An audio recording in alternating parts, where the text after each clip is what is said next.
সবাইকে আমার ইউটিউব চ্যানেলে স্বাগত জানিয়ে আজকে ডক্টর শ্যামাপ্রসাদ মুখোপাধ্যায়ের সংক্ষিপ্ত জীবনী ভিডিওতে তুলে ধরছি। ডক্টর শ্যামাপ্রসাদ মুখোপাধ্যায় 1901 সালে 6 জুলাই অবিভক্ত বাংলায় কলকাতার ভবানীপুরে এক উচ্চ সামাজিক মর্যাদা সম্পন্ন ব্রাহ্মণ পরিবারে জন্মগ্রহণ করেন। আশুতোষ মুখোপাধ্যায় ছিলেন তার পিতা আর যোগমায়া দেবী ছিলেন তার মাতা। শৈশব থেকে তিনি খুব মেধাবী ও অধ্যবসায়ী ছিলেন। কলকাতার ভবানীপুরে অবস্থিত মিত্র ইনস্টিটিউশনে প্রাথমিক ও মাধ্যমিক শিক্ষা লাভ করেন তিনি। এরপর তিনি প্রেসিডেন্সি কলেজ থেকে ইংরেজিতে বিএ অনার্স সহ বাংলাতে এমএ ডিগ্রি লাভ করেন। এরপর কলকাতা বিশ্ববিদ্যালয় থেকে তিনি বিএল ডিগ্রি অর্জন করেন। ছাত্রাবস্থাতেই শ্যামাপ্রসাদ মুখোপাধ্যায় তার ভাইস চ্যান্সেলর পিতা আশুতোষ মুখোপাধ্যায়কে শিক্ষা পরিকল্পনা প্রণয়নে সহায়তা করেন। 25 বছর বয়সে তিনি ইংল্যান্ডের গ্রেস ইন থেকে ব্যারিস্টার আর্ট ল হন।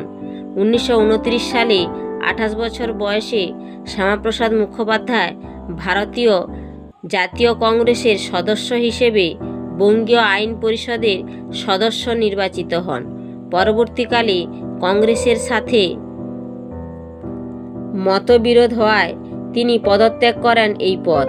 মাত্র 33 বছর বয়সে তিনি কলকাতা বিশ্ববিদ্যালয়ের সর্বকনিষ্ঠ উপাচার্য হন। তিনি 5 বছর উপাচার্য পদে দায়িত্ব পালন করেন। 1939 সালে 38 বছর বয়সে তিনি হিন্দু মহাসভায় যোগ দেন। সর্বভারতীয় সভাপতি হিসাবে 1943 সাল থেকে 1946 সাল পর্যন্ত তিনি দলের দায়িত্ব পালন করেন। ভারতের স্বাধীনতা ও দেশভাগের আগে বাংলা যাতে অবিভক্ত ভারতের বাইরে কিংবা সম্পূর্ণ পাকিস্তানের অন্তর্ভুক্ত না হয় সে বিষয়ে তিনি অগ্রণী ভূমিকা পালন করেন। 1947 সালে 20 জুন দেশভাগের সংকটময় সময়ে ডক্টর শ্যামাপ্রসাদ মুখোপাধ্যায়ের ঐতিহাসিক উদ্যোগে ও দৃঢ় নেতৃত্বের ফলে হিন্দু সম্প্রদায়রত অঞ্চলগুলো নিয়ে পশ্চিমবঙ্গ রাজ্য গঠনের পথ সুগম হয়। 1947 সালে 15ই আগস্ট দেশ স্বাধীন হওয়ার পর প্রধানমন্ত্রী জওহরলাল নেহরু ডক্টর শ্যামাপ্রসাদকে মন্ত্রিসভায় নিযুক্ত করেন। ভারতের প্রথম শিল্প ও সরবরাহ মন্ত্রী হিসাবে ডক্টর শ্যামাপ্রসাদ মুখোপাধ্যায় দক্ষতার সাথে দায়িত্ব পালন করেন।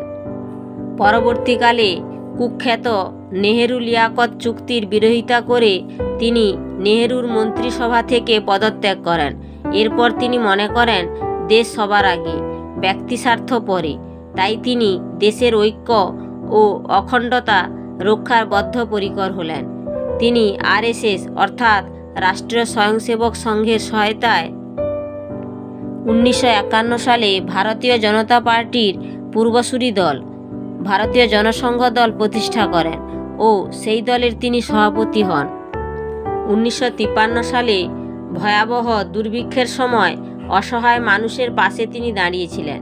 কাশ্মীরের পৃথক পতাকা ও সংবিধান এবং ভারতীয় নাগরিকদের কাশ্মীরে প্রবেশের পারমিট ব্যবস্থার তীব্র বিরোধী ছিলেন তিনি জম্মু ও কাশ্মীরে গিয়ে স্লোগান তোলেন, এক দেশ মে দো প্রধান, দো বিধান, দো নিশান নেহি চলেঙ্গে। তিনি কোনো পারমিট না নিয়ে জম্মু ও কাশ্মীরে ভ্রমণের উদ্দেশ্যে যাত্রা করেন। রাজ্যের সীমান্তে পৌঁছানোর পর 1953 সালে 11ই মে কাশ্মীরের পুলিশ তাঁকে গ্রেপ্তার করেন। শ্রীনগরে তিনি কারাগারে বন্দী থাকা অবস্থায় 23 জুন 1953 সালে রহস্যজনক পরিস্থিতিতে হৃদরোগে আক্রান্ত হয়ে মৃত্যুবরণ করেন। মাত্র 51 বছর 11 মাস 17 দিন তিনি বেঁচে ছিলেন। তাঁর দাম্পত্য সঙ্গী ছিলেন সুধা দেবী। তার সন্তান ছিল 5 জন। বলা বাহুল্য যে ডক্টর শ্যামাপ্রসাদ মুখোপাধ্যায়ের ঐকান্তিক প্রচেষ্টায় পশ্চিমবঙ্গ রাজ্য গঠন সম্ভবপর হয়েছে। তিনি ভারত কেশরী অর্থাৎ ভারতের শ্রেষ্ঠ বীর নামে আখ্যাত হয়েছেন। ভারত কেশরী ডক্টর শ্যামাপ্রসাদ মুখোপাধ্যায় নামে তিনি পরিচিত হয়েছেন। তিনি মৃত্যুবরণ করলেও তাঁর মহান আদর্শ তাঁকে চিরজীবী করে রাখলেন। ভারত কেশরী পশ্চিমবঙ্গের জনক ডক্টর শ্যামাপ্রসাদ মুখোপাধ্যায়কে 6 জুলাই জন্মদিনে সশ্রদ্ধ প্রণাম। ভিডিওটি ভালো লাগলে একটি লাইক দিয়ে আমাকে অনুপ্রাণিত করবেন, আপনজনদের শেয়ার করে দেবেন, নতুন বন্ধুরা সাবস্ক্রাইব করে পাশে থাকা বেল আইকনটি প্রেস করে দিবেন। সবাই ভালো থাকুন, সুস্থ থাকুন।